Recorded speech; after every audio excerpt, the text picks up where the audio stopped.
Conrad.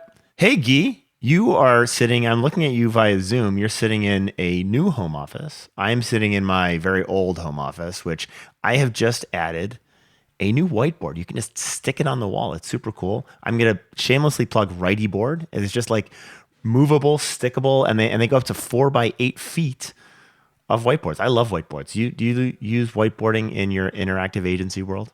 It's on my list to get. I don't have a whiteboard at my home office, but when we had physical offices, I was huge on whiteboards. And in fact, I had the opportunity a long time ago to go to 37 Signals office in Chicago, and they had whole walls of whiteboards. I think that's become a thing now. My wife at PwC, they've got whiteboard walls. I'm curious. I think you spend more time in law firm offices than I do. I feel like whiteboards are the very techie thing. We're going to sit down and brainstorm a funnel, right? Are you seeing this in the legal world in offices? Yeah, I think I'm seeing it more. The other thing that you see it a lot in is co-working spaces, right? So, WeWork, their walls are actually frosted glass at the bottom. And so it's essentially function as a whiteboard on every wall. And I know that was, at least when we were in WeWork, it was super popular. So I need to get this Righty Board. Get Righty Board. It's awesome. So in our office down in Pioneer Square in Seattle, every single wall is a whiteboard. Cool. Yeah.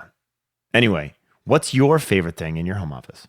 So mine it's still in fabrication, but I want to give a plug to this artist because I think this is so cool.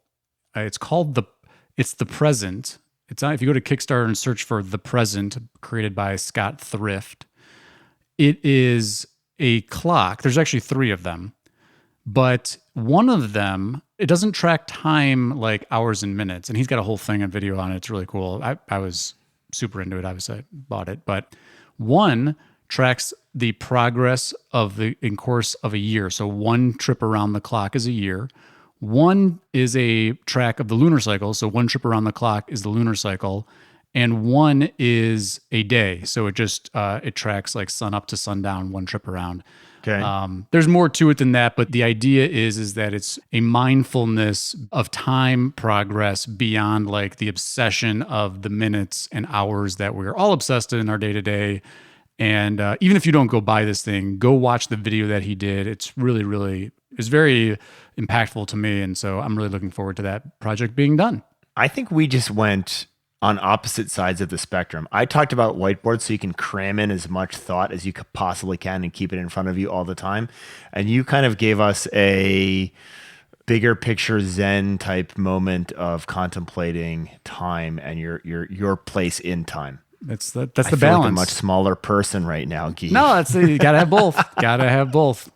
And speaking of time, we're now out of time. Conrad, what are we going to talk about today? So today, in the news section, we have a Google sandwich. We're going to uncover a new word of the day. And this is a really good review of one of the most important word of the days that we're going to cover. We have a new segment brought to you by the Clio Legal Trends Report. We're going to discuss something out of Clio Legal Trends Report. And finally, we're going to play a game called Pick 2. Here's 3 options. You can only pick 2. And now it's time for a little money makes the world go round. Money makes the world go round. Welcome to Lunch Hour Legal Marketing, teaching you how to promote, market, and make fat stacks for your legal practice. Here on Legal Talk Network.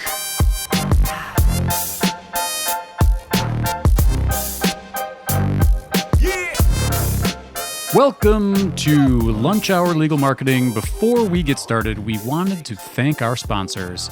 Clio's cloud-based practice management software makes it easy to manage your law firm from intake to invoice. Try it for free at Clio.com. That's CLIO.com.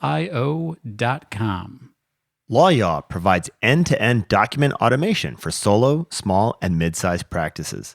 Save time and avoid mistakes with documents that you draft over and over again. Learn more at lawyaw.com. That's LAWYAW.com. Thanks to Alert Communications for sponsoring this episode. If any law firm is looking for call, intake, or retainer services available 24/7, 365, just call 866-827-5568. And also, LexisNexis Interaction, the leading client relationship management solution purpose-built for the way law firms engage with their clients. Learn more at interaction.com.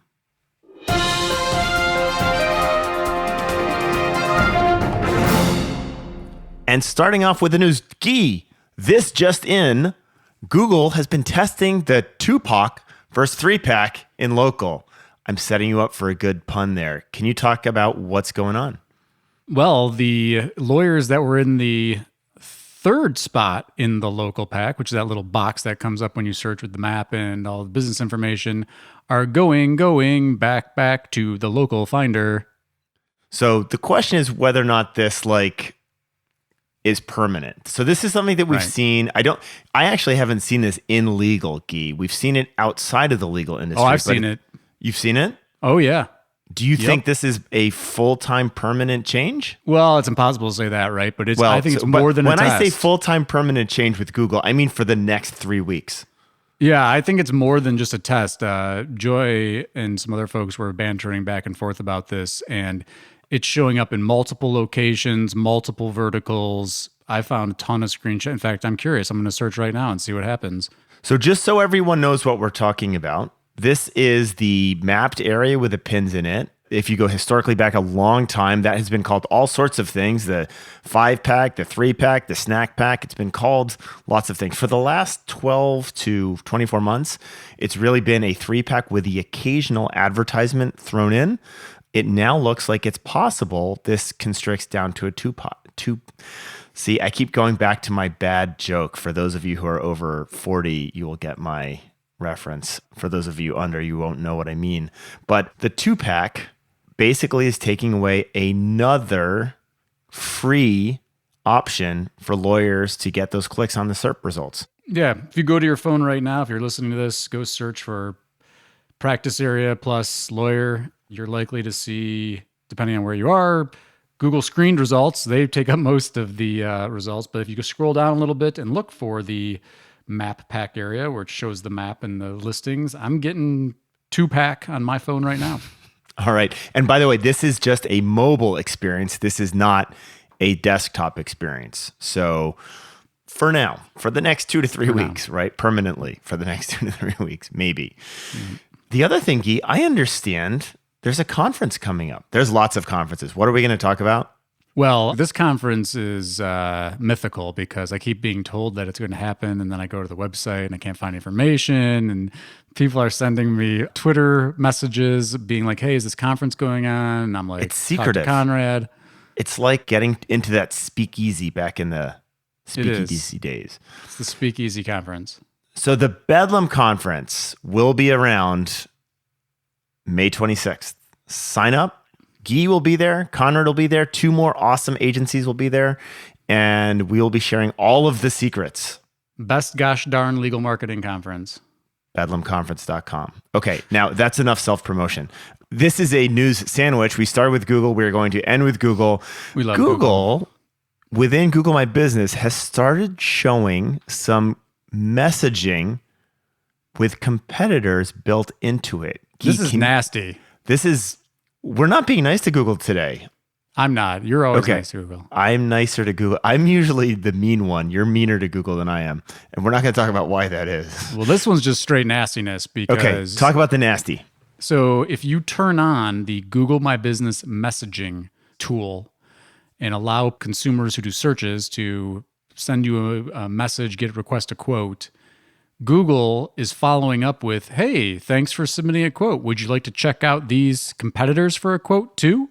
So, yikes. Are any lawyers still using this messaging? Probably not, but yeah. Historically, I had recommended it because if you can actually field it, you're reducing the friction, you're making it really easy for legal services consumers to connect with you right away. Not everybody likes to be on the phone. I think there's some validity to it, but gosh, yeah, on balance, you kind of got to turn it off because it doesn't, why would you promote your competition and then you're going to be at a race to the phone and all that jazz. Now, in fairness, and I brought this up with Darren Shaw on, I think it was on LinkedIn, but, Google has had a history of showing competitors in related search and people also search for in your knowledge pack. So or whatever you want to call it, your one box. So and that's becoming increasingly prevalent, right? Yeah. There's been lots of tests in this. There's been, I think philosophically, you have to ask yourself whether or not that GMB profile, which shows up frequently when people are searching specifically for you, is a place where competitors can and should show up, and whether or not that ultimately extends into things like advertising. yeah, no, totally. I mean, that's the thing. Even with the 2-pack thing, people are like, well, why are they doing this? I'm like, they're making room for more ads. Yeah, I mean, and even if it's not more ads, the net is the number of free organic clicks that you get to has just been reduced by 1, right? And that number 3 slot, presumably, even though it's 3, still gets a bunch of clicks. So let's move on. Enough of our Google nasty sandwich, brought to you by Gyi Tech. Let's take a break. We'll be right back. No one cites routine drafting as the reason they chose to become a lawyer, but that's where a lot of time goes for solo practitioners and small firms. Lawya can help you transform your existing Word documents into reusable templates with no coding required. Save time and avoid errors with intuitive features like conditional logic. Use a tool that empowers your experience and expertise. Learn more at lawya.com. That's LAWYAW.com. The right client relationship management solution enables and empowers firm growth. LexisNexis Interaction is designed specifically for law firms and embeds client intelligence at the heart of every interaction, providing valuable insights into client relationships so you can make strategic decisions about how to focus your resources to gain more business. Learn more and request your free demo at interaction.com/lunchhour. And we're back, which brings us to the word of the day: conversion. So, conversion, not to be confused with the intentional tort that we learn about in law school. Conrad, what do we mean by conversion in the context of marketing? Well, I think this is the reason it's the word of the day is because there's a lot of confusion over what the word conversion means and how it's actually. I'm going to try not to talk. You're supposed to walk ignore right that. into You're that supposed to ignore trap. it. Yeah, I was not a Pee-wee's Playhouse kind of TV watcher. So, What's the word of the day, Conrad? the word of the day is conversion.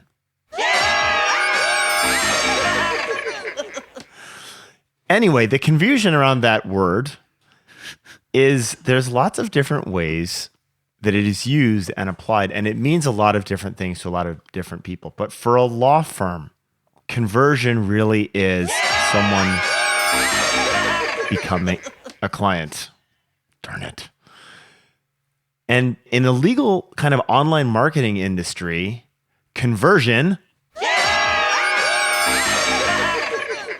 typically means something like a checkout, right? Or someone has contacted you. Or in the legal world, we use dynamic call tracking to track things like inbound phone calls that were spawned by the web or an advertisement. Those are typically reported to as conversions. Especially within Google Analytics. Now, the problem is none of those things actually turn into clients. This is exacerbated by agencies who try and overstate the number of those goals that they have achieved for you.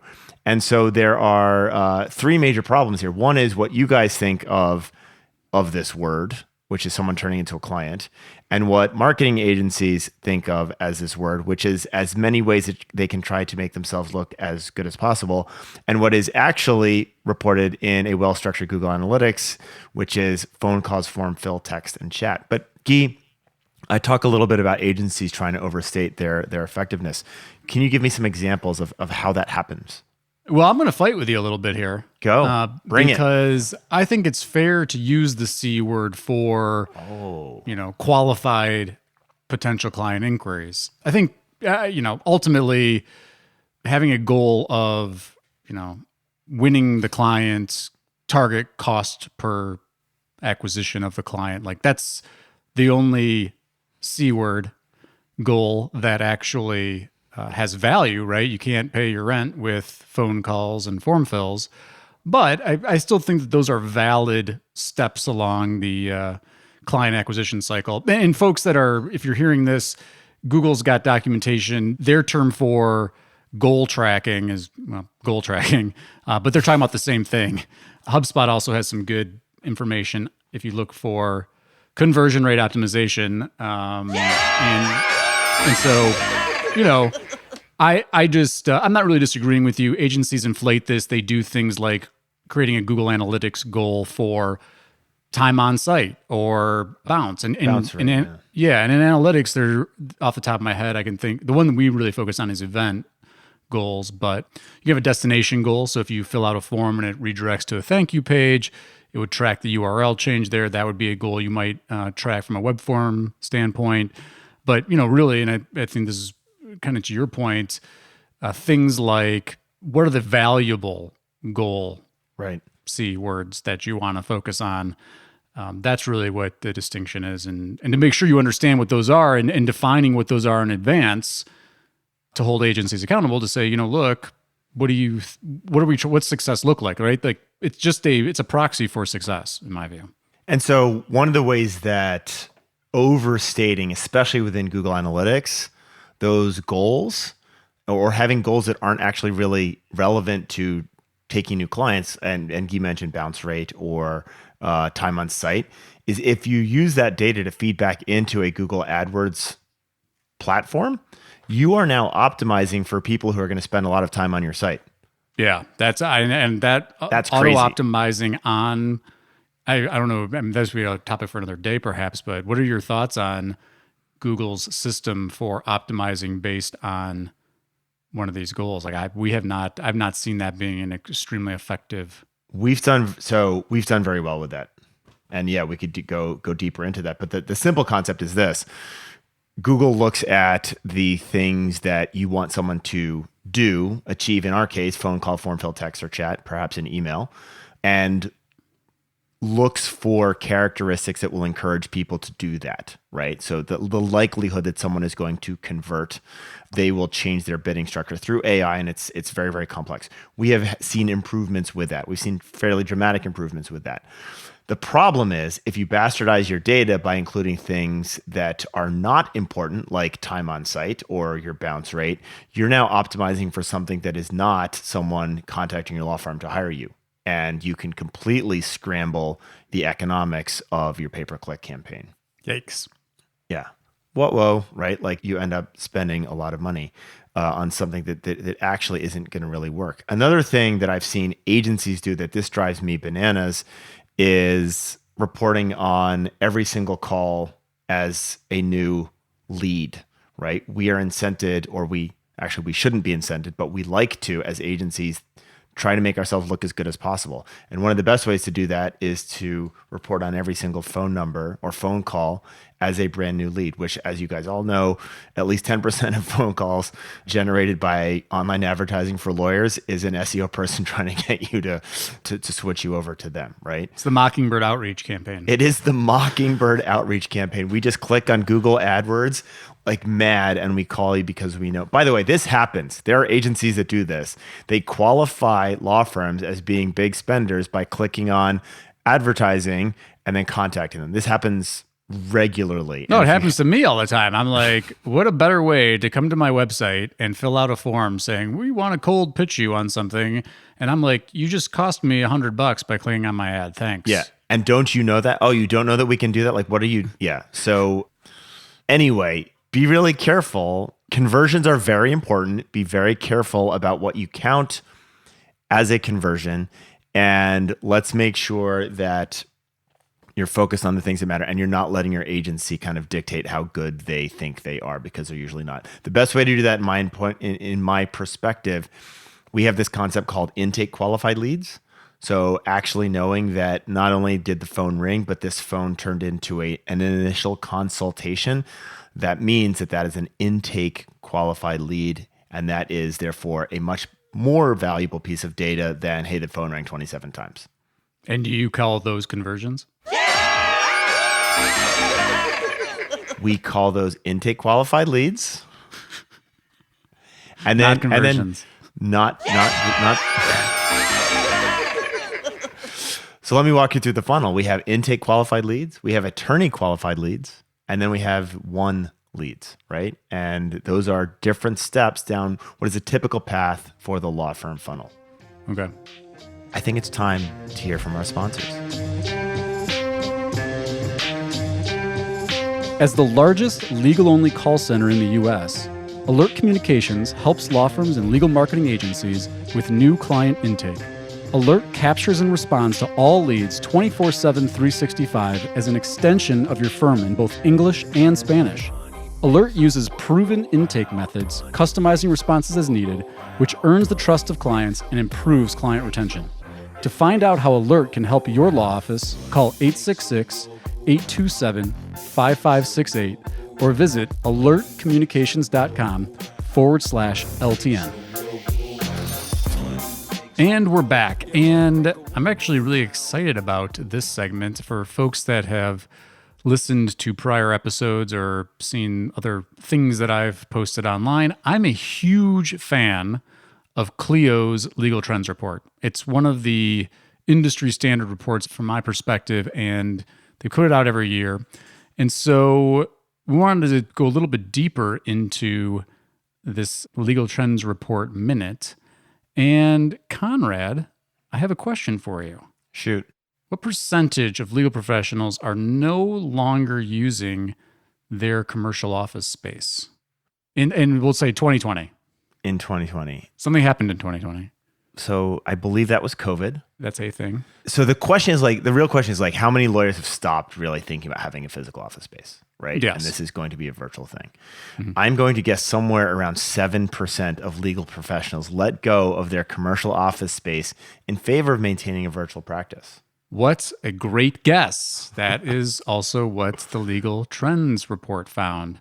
And another 12% aren't willing to commit to saying that they're actually going to keep their office space, which makes me think, so where are you at on this? And what are your clients telling you? Are you have most of your clients still in offices? We have a mix, but this is a very fascinating topic that I actually spend a lot more time talking to clients about than I thought I ever would. You know, we're just getting used to working in this virtual world. And there's another stat coming out of Legal Trends Report that says 56% of clients prefer video conferencing over a phone call, which makes all the sense in the world, right? It's just, it's the way we work. I will be so happy the first day that I don't spend a minute on Zoom, but we're getting accustomed to this, right? We're getting accustomed to this with doctors. We're getting accustomed to this with accountants and lawyers. And the question is whether or not this fundamental shift is fundamental or if it's a flash in the pan. And I'm a fundamental shift camp person. You know, my experience share here, we moved to a distributed model before the pandemic. And so we'd gone through and I think it's another good point that I think people that are contemplating this, if you're in the 12% that are unsure, it's not as easy as just giving it up, right? There's like a cultural change. There's a way that you work change. You really need to be mindful and intentional about all the kind of the banter and the water cooler stuff that happens when you're co-located. You need to really think about how that impacts your people and impacts your relationship with clients. But I think this is just an acceleration of a trend that was going to happen regardless. I think COVID made us, it forced our hand to adopt some of this going forward. But, the stat that you mentioned, 56% prefer video conferencing or a phone call. I'd love to see the stat that's like, how many of your clients prefer to have a face-to-face when they have to meet you in person right, versus any other way of communicating with you? I bet you it's even higher than that. Who wants to go get in their car, take time off work, get in their car, drive downtown and have a face-to-face conversation if there are ways to circumvent that? And again, I'm also like, the pendulum's going to swing kind of in the middle, right? There's going to be a hybrid. There's no question that there's value in face-to-face communication. I don't think we're going to be completely virtual. But, if you think about the marketplace, you think about your own personal life and like your relationship with as professional services providers that you use. Do you need to go see them? Do you want them coming to your office all the time? I would say this is especially true on the marketing first initial consultation front, right? I suspect if someone is considering multiple attorneys, their desire to get in a car and go to multiple attorney offices has got to be very close to zero. And so I think this is a very real thing, especially for the thing that we are involved in. Yeah. I mean, don't we talk about reduce the friction? I mean, isn't forcing somebody to have the only way that you can interact is through a face-to-face meeting? That's creating a lot of friction. Do you see a very aggressive law firm doing kind of more of an outbound? We're going to come and visit you in a place that you are comfortable with, your home, a local Starbucks, because it may give you a leg up on the, listen, we're just going to do a Zoom meeting. Do you see that happening? I have a client pre-COVID who does that. Yeah, I mean, like you said, I think that, there's a time and a place. My big thing with all of this stuff is, and this is like the marketing thing, and, speaking of our friends at Clio, I know this is something that Jack's always talking about, is put the client at the center, ask them how they prefer to communicate. That's the thing. Right. Like some people, they're going to want to be like, yeah, I'll come to you. Some people are going to be like, you come to me. Some people are going to be like, hey, is there a way for us to like do this where we don't have to visit each other? Right. But I think that's the starting point, is design your practice around the needs and preferences of our clients, whether it's communication, whether it's signing documents, whether it's payment, whether it's, all the things that you can do. Giving people these options, that's going to provide a better experience. And the other thing is, as you alluded to, is that you're reducing overhead. And Clio talks about this too. But, what do people complain about? Lawyers are so expensive. Well, yeah, we know the big cost of that is that fancy office downtown with your rich mahogany cabinets. That's an expense that you have to be able to cover to be able to run your business. You reduce some of that, pass those savings on. That's another competitive advantage you might have if you're serving that segment. And according to Clio, those rich mahogany cabinets and all those accoutrements, that can be up to $10,000 per lawyer per year, right? Now, by the way, I know what my office bill is. We don't have super fancy offices like a $10,000 per person. No mahogany at Mockingbird. There is no mahogany. There is a bunch of IKEA desks that there's some particle board. Back in the day, we used to make new people assemble their own IKEA desk, which we thought was great team building, but it actually was a terrible, terrible experience because, as you can imagine, what goes wrong when that happens. Oh yeah, I'm very familiar with building IKEA furniture.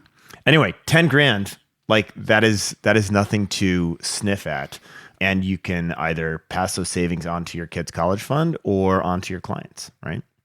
And so if you like these topics, if you're interested in learning more, do go check out the free Clio Legal Trends Report. You can download it at clio.com/trends. That's CLIO.com/trends.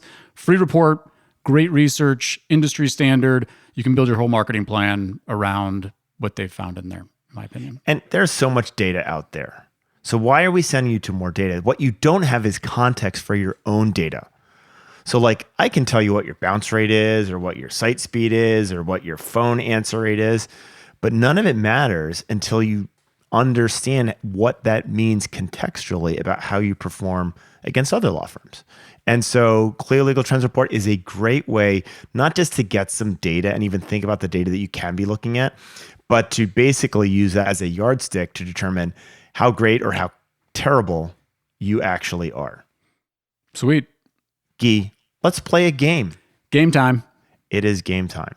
So we're going to play a game where the two of us, we're going to play, this is pick two out of three. Okay. And the classic marketing agency answer to pick 2 out of 3 is you can have good quality, you can have it quickly, and it can be inexpensive, but you can only have 2 of those 3. So I would like to know, Gyi, for you, what you would tell your clients, fast, cheap, or quality, 2 out of 3. What are you tossing out? I'm going to pick quality and fast. Quality and cheap, even if it takes a long time, I think that's a illusion. So I'm going fast quality, and fast is relative, but not, if we're going to pick 2, we're going to say we're having quality and fast. That's what I would go with. How about you? So I'm going to toss quality. I'm going to go for fast and cheap, not in all situations. Just for when your meal choices. Just for this, this is the McDonald's answer to this question. But in the spirit of that McDonald's answer, I want to be super clear. There are a lot of things that you can do yourself right now, right? And there are a lot of things that you can get done fairly quickly by Okay, yourself. but that's the question. Do it yourself? Is do it yourself always fast? It is not always fast. Okay. But there's a lot of ways. So like I can think of, I'll use a very simplistic conversation point here, an example. Logos, right?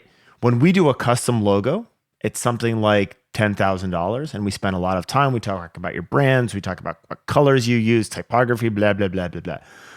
Or you can go to 99 Designs and drop $100 and get Good enough. 40 or 50 different options. Those are two different ways to do this. For many of you, that kind of fast and cheap is good enough, right? And so I want to be cognizant of the fact that at your fingertips right now, there are more resources to get a lot of things done than there have ever been before, right? Yep. And so that's true, 100%. I'm going to fight with you one more time though on the DIY thing. we're being fighting cheap. it's like we're not getting along. Well, it's funny because I agree with the sentiment that you're saying. There's a ton of stuff you can do yourself. But the other thing that you have to factor into all this is that doing it yourself is not free. Your time is a finite resource and it costs money. And is your time best spent designing a logo or poring over 99 designs? I don't know. I think when we play this game, I'm going to keep doing this. Is like it's a false choice. You're going to keep fighting with me? Well, maybe not. Maybe we'll align on our social media platforms. But the point being, though, is that it's not as simple, and that's why it's hard to pick these two, is because it's not as simple as a calculus. Right? I agree with you that you don't need a Da Vinci to design your logo, right, for $500,000. But at the same time, it's a false choice to say that the choice is like, oh, well, I'll just do it myself, right? Like if you're going to even do something, forget about 99 Designs. Let's talk about pure do it yourself. How many lawyers do you think can pop open Illustrator or Photoshop or whatever and actually design a logo themselves? The answer is 0. All right. You alluded to our next game. Oh, Pick 2, Gyi. pick 2. Social media. Ready? Mm-hmm. Facebook, LinkedIn, Twitter. What do you toss? So this is an easy one for me. I would toss Facebook, LinkedIn, Twitter. I'm again though, false choice, because if we're talking about in the context of marketing, then my answer would be go to where your audience is. And so if your audience is on Facebook, even if you don't, maybe you have some moral objections to Facebook, and there's plenty of reasons to have moral objections to Facebook. Anyway, I'm going to stop litigating these to pick twos. I'd pick LinkedIn and Twitter. All right. Interestingly, I'm totally disagreeing with you again. I would absolutely not dump Facebook, especially because it is a great option for retargeting advertising, right? Which is super, super important. LinkedIn, the depth of information that you can get out of LinkedIn, and if it is something that you target, like that is a really, really great place to find more detail about people than almost anywhere else. Frankly, I think perhaps my politics are bleeding through here. I am so over Twitter after the last 4 years. Maybe I'm being, let me ask that instead of me crapping on Twitter, why did you not throw Twitter out? Yeah, honestly, I wasn't thinking about in the context of marketing for lawyers at all. I was thinking purely in like, what do I like? And, the digital world, the SEO community, even though there's a lot of grossness, but there's a lot of grossness on all social media. I mean, that's a whole other topic. But from a professional networking standpoint, I find Twitter to be very effective for staying on top of trends and seeing when updates are happening and staying connected to other professionals. That's just my personal druthers. But I think your points about, you want to talk about like which two are the best for media buying. I mean, the Facebook and LinkedIn's targeting is so much more effective. Twitter, sometimes I feel like I'm like, are they even trying to develop their ad platform product? So from that standpoint, and for most lawyers too, my hunch is that their audience of people that are relationships that they want to nurture are more so going to be happening on Facebook and LinkedIn than they are on Twitter. So from that standpoint, I would agree with you, but I kind of just responded my own personal choice. Okay. Next one. We're going to go outside really quick. Harry Potter, Lord of the Rings, Star Wars. Oh, this is an easy one for me too. I'm not a Harry Potter fan. Lord of the Rings, Star Wars, keep them. Dump Harry Potter. I am same way. Yeah. I think maybe this is we our agreed on age something. coming through. We agreed on something that was not legal marketing related. Yeah. Okay, noted. Yeah. All right, let me give you another one that's a little bit more serious. Clubhouse. I already know your answer. Why did you laugh? All right, hold on. No, this can get interesting because you know my theory on blogs. I know this is a good one. This is This actually is a the good best one for me. This is why I wanted to do this. This is the best Clubhouse, blog, or podcast. I have to pick two. You can throw them all out if you want. Yep. All right. I'm picking blog and podcast. Jury's out on Clubhouse. Blog, and I'm going to let you steal the show on this topic, but I'm going to count all publishing under blog. And so, if I publish something on somebody's site, I think there's some validity there. And, podcasting, Clubhouse, we could fight about that. But I do think there is there's more proven, even though it's saturated, it's super competitive. But if you go deep on something podcast wise that you're passionate about and you can talk about, or you're guesting on other podcasts, especially if there are podcasts in your local community. So like if I think of Chicago, if you're like getting on other people's podcasts that are have a great audience, I think there's a lot of value. People are still subscribed to podcasts. I was talking to somebody else. I'm like, is podcasting over because it's so saturated? And people literally have podcasts just running in the background while they're doing other things. Clubhouse, not there yet, in my opinion, but that's just me. Conrad, what do you think? This is actually a hard one. I would never give up blogs. And I agree with your definition of blogs. Let me be very clear. What I'm not endorsing is a standalone blog that exists separately from your site, right? Like that is a no-no. We can get into that. The podcast thing, to be frank, for what most of you guys do, the podcast thing is a full-on no-no because it's so, it takes, you said go deep into something, Gyi. It takes a ton of time to go deep into this. And it's massively saturated. People talk to, you probably get this all the time. Gyi, I get this question. I want to start a podcast, right? I get that query at least 4 or 5 times a month, right? It takes a lot of time, right? And it is a ramp up. So I would throw out podcast over my favorite punching bag, which is Clubhouse. There's still opportunity on Clubhouse, right? It is the shiny new object. I suspect it is going to fade away quickly, but I would rather you spend time on something that might fade away than undertaking the effort required to go deep on a podcast, which is ironic because we're sitting here telling you not to podcast from our podcast. Yeah. I'm curious, there's now the Clubhouse knockoffs, right? LinkedIn's building its own Clubhouse. Yeah. I mean, this is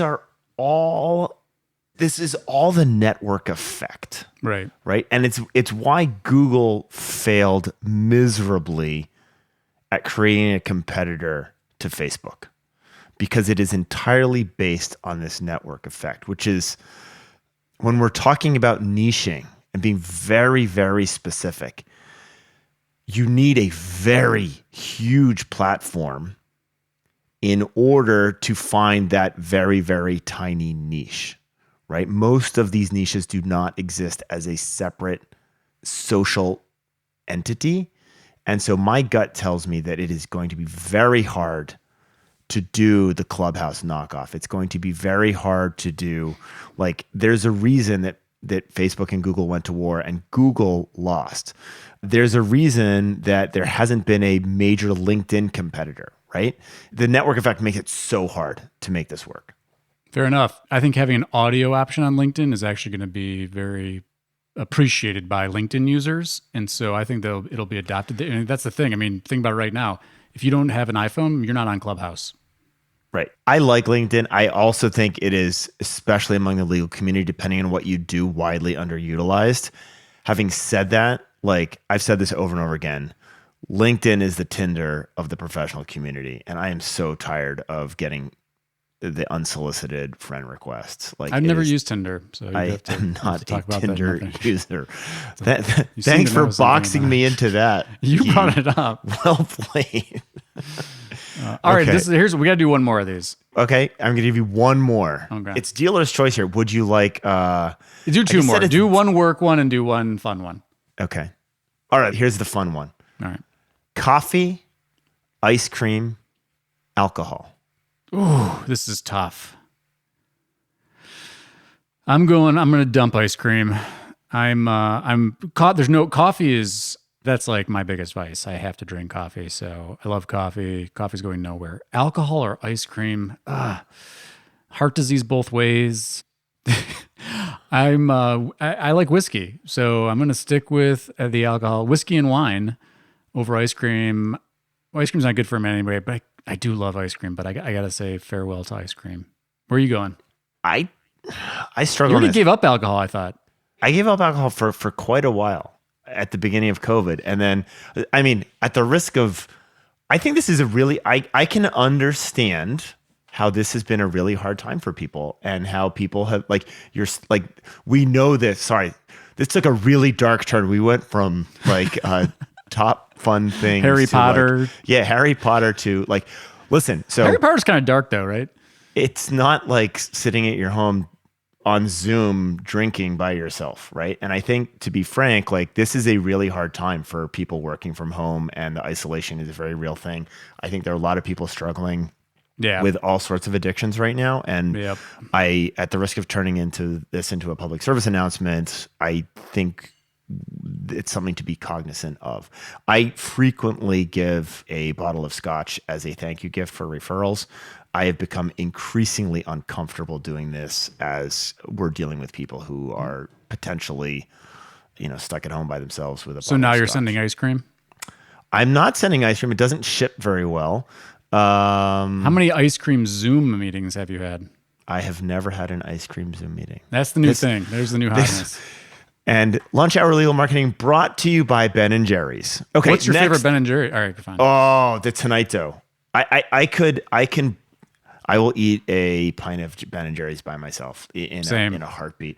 That's part of the reason I had to drop it, because I think it's more just self-preservation. That will kill me the fastest. I will tell you, when I got the most out of shape in my life, I had a bad behavior of having Breyer's mint chocolate chip ice cream with chocolate sauce and a glass of port at the end of every dinner that I had. And it was not healthy. And you added 1 minute to your triathlon time. Now you get more buoyant in for the swim. Okay, last question. Pick two. I've got a bunch of... this is a good one. This is a good argument. First page on Google, a good website, or good reviews. Pick two. This is hard. This is easy for me. I'm picking first page on Google and good reviews, because you can convert without even people getting to your website. That's my answer. And I'll tell you this. We have a few clients whose website we did not design, that if you looked at it, you'd be like, holy crap, that is awful. And I can tell you from a data perspective, doesn't matter. Right? Yeah. This is something, I'm going to turn this into a math conversation, but just because you think it looks ugly does not mean it doesn't convert well. And this is where, okay. This is totally so important. Yeah, I was totally thrown off. Pee-wee threw me for a loop. But I'm going to tie this right back to the Clio Trends Report. Oh, bring it home. Right? Benchmarking where you are on things like conversion is really important, because just because it looks ugly doesn't mean it doesn't work. And so Totally. I will kick the good website in favor of the things that will actually make the phone ring, which are good reviews and the first page on Google. Yeah, and good reviews will help you on the first page of Google as well. And the one thing, and of all the years of doing this, one of the ones that always got me was when we started adding call tracking numbers to Google My Business profiles and seeing that people are calling right from the search results versus even clicking through. And again, you know, first page on Google, that could also mean ads. It can mean knowledge panel for branded search. And you can do a lot of communicating the value of your services before people even get your website, which I think is something that it's been hard for folks to really wrap their heads around. You know, you do trade off some of that long tail traffic maybe because, you know, if there's not a local context to the search, then maybe you're not even seeing local packs or reviews at all. But I'm still sticking with my final answer. Okay. we finally came up with something we agreed on. We did. Harry Potter. Yeah. Well, that's another episode of Lunch Hour Legal Marketing. Thank you so much for tuning into this episode. As always, please do subscribe on your favorite podcast, subscribing whatchamacallit. And we are always open to feedback. So love it, hate it, topic ideas, questions you have about generating business for your law firm. What's Conrad's favorite ice cream? Please do reach out to us, hashtag LHLM. Really anywhere you can hashtag things. You can also connect with us via email or through Legal Talk Network. Thank you so much, and talk to you next time.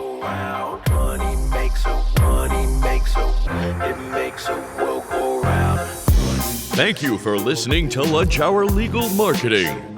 If you'd like more information about what you heard today, please visit LegalTalkNetwork.com. Subscribe via Apple Podcasts and RSS. Follow Legal Talk Network on Twitter, Facebook, LinkedIn, and Instagram. And or download the free app from Legal Talk Network in Google Play and iTunes. The views expressed by the participants of this program are their own and do not represent the views of, nor are they endorsed by Legal Talk Network, its officers, directors, employees, agents, representatives, shareholders, or subsidiaries. None of the content should be considered legal advice. As always, consult a lawyer. Pick 2, Gyi. Pick 2. Social media. Ready? Mm-hmm. Face. Bleh. I clearly do not like Facebook. Let me try Are you again. okay?